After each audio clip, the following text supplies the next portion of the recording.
माधव अथर्व का बेटा?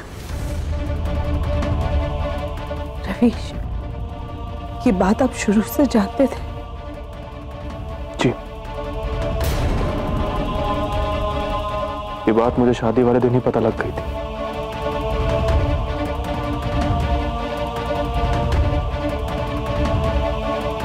मैं ये बात तब नहीं जानती थी, लेकिन रवीश को उस बात का अंदाजा आ गया था। ये जानने के बाद भी इन्होंने मुझसे शादी की।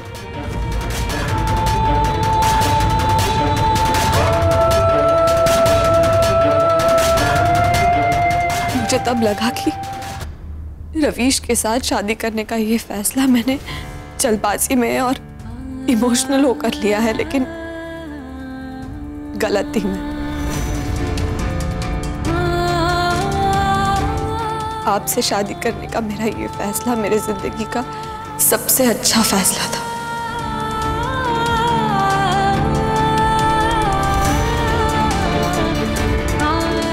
इससे अच्छा फैसला मैंने अपनी जिंदगी में आज तक कभी नहीं लिया, और रवीश से बेहतर पिता मेरे बेटे को कभी मिल ही नहीं सकता था।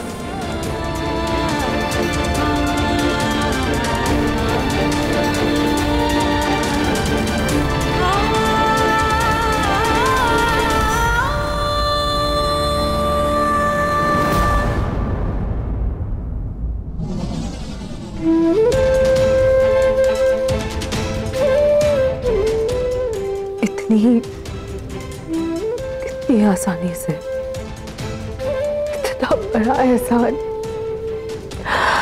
हम सब पर।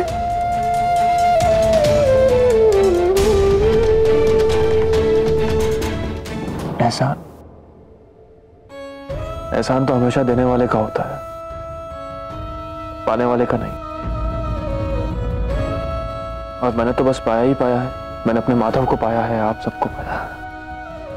अब जिंदगी से इससे ज्यादा क्या मांग सकता हूं? बल्कि मैं तो खुद को सबसे नसीब वाला मानता हूं। लेकिन रवीश बेटा, अब आगे क्या करेंगे हम?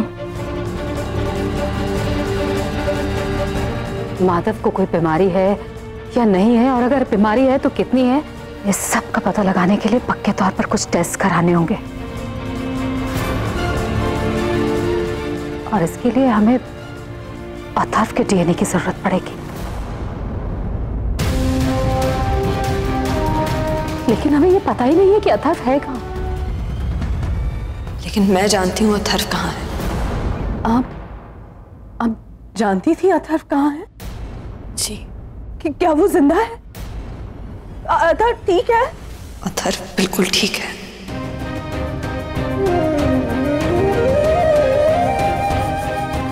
अथर्व ठीक है?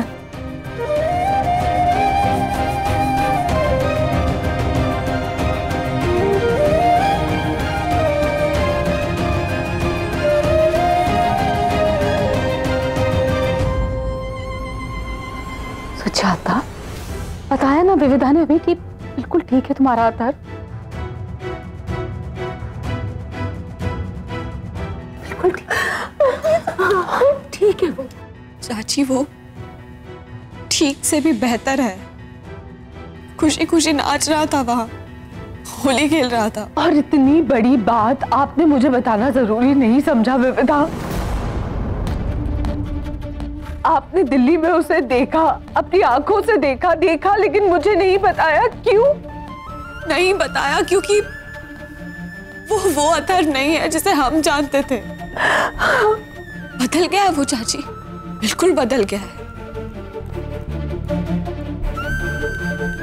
एक नई दुनिया है उसकी, बड़ा घर, नई जिंदगी, एक बीवी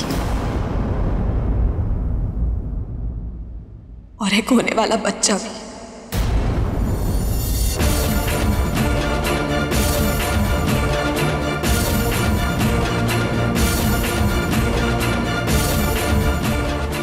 अतहर ने शादी कर ली, बच्चा होने वाला है उसकी पत्नी को। ऐसा कैसे कर लिया उसने? नहीं नहीं, मेरा अतहर वैसा कभी नहीं कर सकता। हम सबको भूल गया वो। अब उसकी यादों में भी हमारे लिए कोई जगह नहीं है। सच्चाई तो यही है कि अगर माधव के ट्रीटमेंट के लिए अथर्व के डीएनए की जरूरत नहीं पड़ती तो आप मुझे अथर्व के बारे में कभी नहीं बताती। क्यों क्यों विविधा?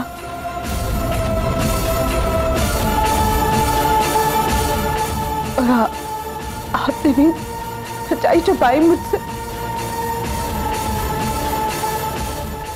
चाची, आपको सिर्फ ये सारी बातें सुनकर इतना बड़ा झटका लगा है। आप एक बार मेरे बारे में सोचिए, मेरा क्या हुआ होगा।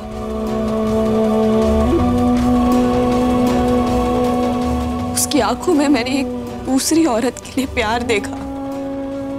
ऐसा लगा कि मेरा गुजरा हुआ कल और मेरी जिंदगी मेरे आंखों के सामने से दौड़ती जा रही है और मैं कुछ नहीं कर पाई। याद है ना आपको, वो हमको छोड़कर कैसे चला गया था? भाग गया था वो हमको छोड़कर, याद नहीं है आपको? हम सबकी बात छोड़िए, आपको उसने एक फोन करना भी जरूरी नहीं समझा? आप तो उसकी माँ है ना। मैंने ये सारी बातें आपसे इसीलिए छुपाई क्योंकि मैं आपको दुखी नहीं देखना चाहती थी, मैं आपको और दर्द नहीं देना चाहती थी। ये सारी बातें बोलकर मैं आपको ये याद नहीं दिलाना चाहती थी कि आपने एक ऐसे बेटे को जन्म दिया है जिसे आपकी कोई परवाह नहीं है। मुझे यकीन नहीं हो रहा है कि अथर्व ऐसा कर सकता है। अपना पुराना नाम, पुरानी जिंदगी, पुराने रिश्ते सब उतार फेंके अथर्व ने फटे पुराने कपड़ों की तरह।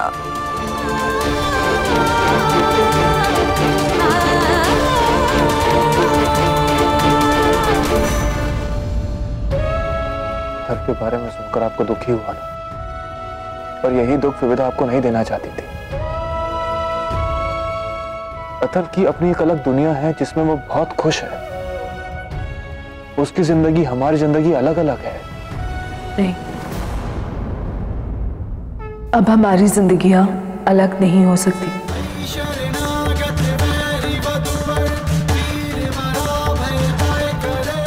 ये माधव की जिंदगी का सवाल है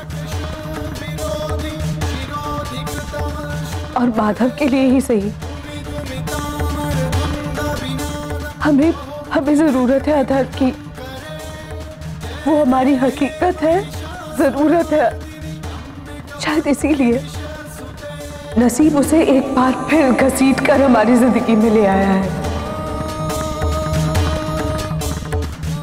अब हम उसे अनदेखा नहीं कर सकते।